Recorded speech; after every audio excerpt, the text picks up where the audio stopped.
It started in my junior year when our school reopened an old wing that had been closed for nearly a decade. Officially, it was shut down because of structural issues. Unofficially, teachers avoided talking about it all. The old wing sat behind the gym, a long hallway with outdated lockers and classrooms that smelled like dust and old paper. When budget cuts hit, the school decided to reopen it and move some classes there. My history class was one of them. From the first day, something felt wrong. The hallway was always colder than the rest of the school, even in late spring. The lights flickered constantly, and the lockers still had dents and scratches like someone had punched them over and over. One locker near room 214 had deep gouges that looked like fingernails dragged down metal. A week into the semester, strange things started happening. Students complained about hearing footsteps when the hallway was empty. A girl named Emily Parker said she heard someone whisper her name while she was alone in the bathroom at the end of the wing. Teachers brushed it off as stress or pranks. I tried to believe that too. Then I found a notebook. I stayed late one afternoon to finish a project. The old wing was almost empty, the kind of quiet that makes your ears ring.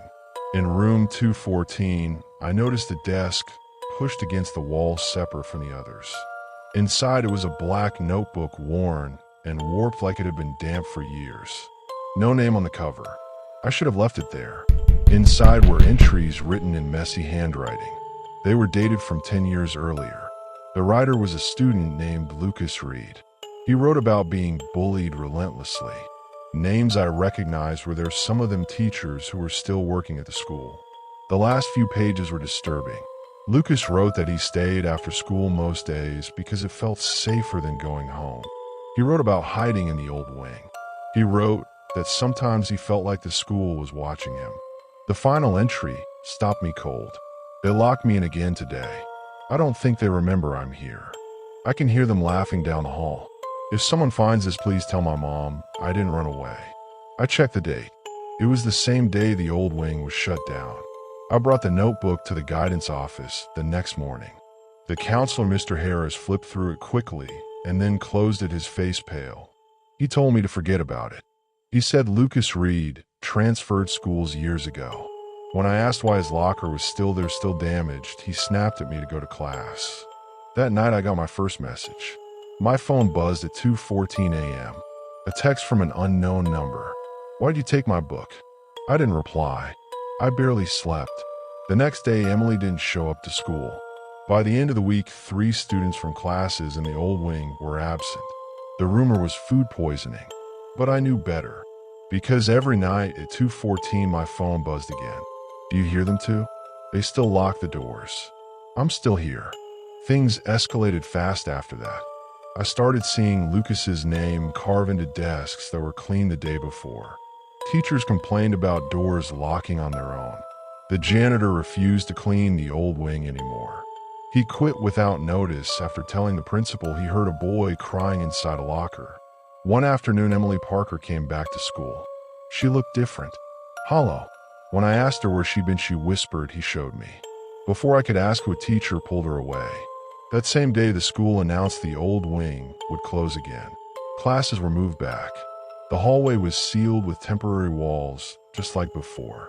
But I knew it was too late. That night, the text changed. "You read my words.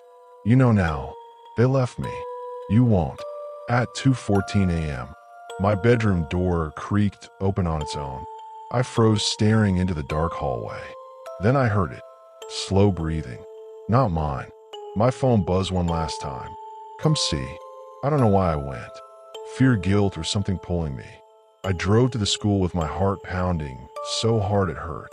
The building was dark except for a single light glowing in the old wing behind the temporary wall. The side door was unlocked. Inside, the air was freezing. The temporary wall had been torn open, jagged edges like someone had clawed through it. I followed the light to room 214. The locker with the gouges was open. Inside was a pile of old schoolwork, a backpack, and bones. Small, human. Behind me, the door slammed shut. I heard footsteps. Slow, dragging. I waited. A voice whispered right next to my ear. "They forgot me, but you didn't." I don't remember how I got out. I was found hours later by police, sitting in my car screaming. The school said they found nothing. No bones. No backpack. They said I had a panic attack. Westbridge High School still stands. The old wing is permanently sealed now. Emily transferred schools. Mr. Harris retired early. And every year on the anniversary of the wing's closure, one locker near the gym is found scratched from the inside. My phone still buzzes sometimes at 2:14 a.m. No message. Just a notification from an unknown number. I never open it. This really happened. I wish it hadn't.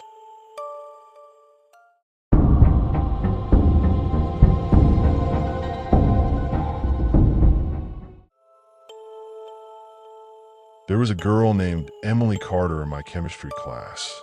She transferred in mid-semester, which already felt odd. No announcement, no introduction. One Monday, she was just there sitting in the back row, like she'd always belonged. Pale skin, dark hair, cut too straight like she'd done herself. She never spoke unless a teacher forced her to. When she did, her voice was low and flat, like she was reading from a script. The first unsettling thing was that no one seemed to remember her properly. People knew her name if you asked directly, but outside of that, it was like she slipped out of conversation. Friends would say things like, "That girl you know, the quiet one," and trail off. Even teachers messed up attendance when it came to her. Mrs. Langford would pause, frown at the roster, then say, "Emily, are you new?" Every single week. The second thing was the smell. Whenever Emily walked past, there was this faint odor like damp paper and old metal. Not strong enough to complain about, just enough to notice. I remember thinking it smelled like the basement hallway near the boiler room, the one students weren't allowed to use anymore. The third thing was what really got under my skin. She watched people, not in a shy way, in a focused way, like she was memorizing them. One afternoon, I stayed late to finish a history project.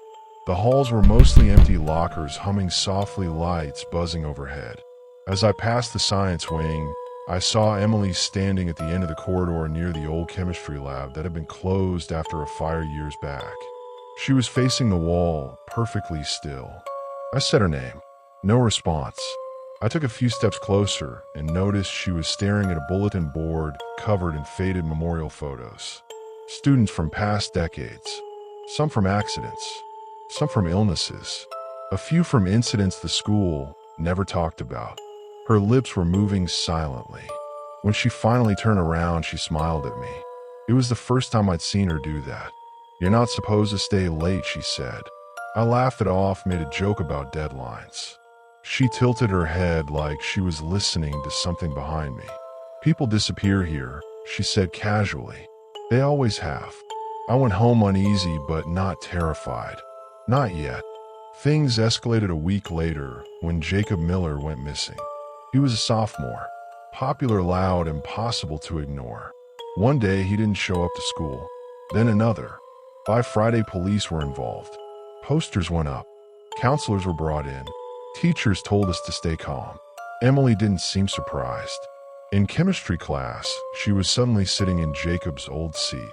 I remember the exact moment my stomach dropped. Mrs. Langford called Jacob's name. During attendance, hesitated, then crossed it out. When she got to Emily, she paused again. "Emily Carter," she said slowly. "Were you always in this class?" Emily looked up and nodded. "Yes," she said. "Since the beginning." That night I couldn't sleep. I kept thinking about her words. People disappear here. They always have. So I did something stupid. I looked up Ridgeway High's history. That's when I found the first article. Then the second. Then dozens more. Over the past 40 years, students had gone missing. Not often enough to cause panic. One every few years. Always during the school year. Always quietly. The cases went cold fast. And then I noticed something that made my hands shake. In a photo from a 1998 yearbook article about a missing student named Laura Bennett, there was a girl standing in the background. Same pale face. Same dark hair. Same Emily. I told myself it had to be coincidence. A family resemblance. A reused photo. Anything but the truth forming in my head. But once you see a pattern, you can't unsee it. The next day, I paid attention. Really paid attention. Emily never ate lunch. She sat at the same table, everyday hands folded watching people pass. When the bell rang, she was already standing like she'd been waiting for it.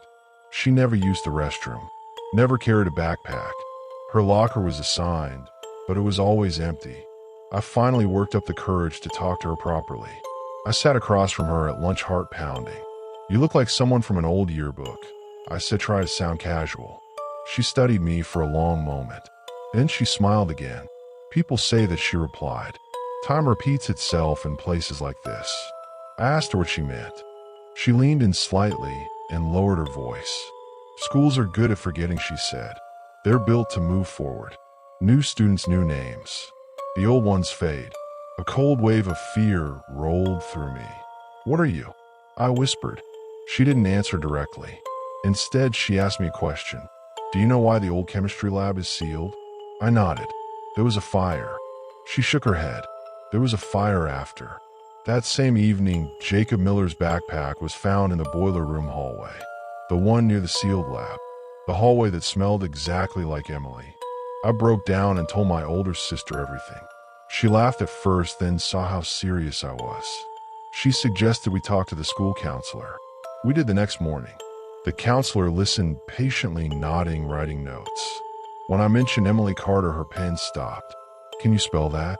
she asked. After the meeting, she excused herself and stepped out. 10 minutes passed, then 20. Finally, the principal came in instead. He told us Emily Carter was not enrolled at Ridgeway High. There was no record of her, no transfer paperwork, no emergency contact, nothing.